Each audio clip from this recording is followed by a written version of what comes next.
בלוג טיול בשטח גלילי, כמו שאתם רואים, החבר'ה כבר הגיעו, עלו לכלים, שמו ציוד, תדריך קטן ויצאנו לשטח. אחרי גורת בטיחות לפני היציאה, עכשיו אנחנו בטוחים.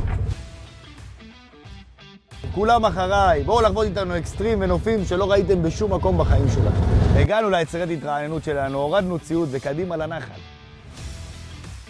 הגענו לנחל, דקה אחת של הליכה, תראו לאן החבר'ה שלנו הגיעו, נכנסו למים, התחילו להשתכשך. יש יותר כיף מזה. תכף נעשה להם קפה, נחתוך קצת אבטיח, ניתן להם לאכול, להתרענן, ונחזור לטיול שטח שלנו. ככה חבר'ה, עצירה שנייה להיום, מעיין חבקוק הנביא, מים צלולים, אפשר לשטוף פנים, קצת את הראש, מי שרוצה יכול לשכשך פה רגליים, להכניס את הילד שלו הקטן, זה מקום לצוציקים הקטנים, כמו שאתם רואים. פה יש את המעיין הגדול, לחבר'ה היותר גדולים, אפשר להיכנס, כמובן לטבול, מים נקיים, אין שום חשש.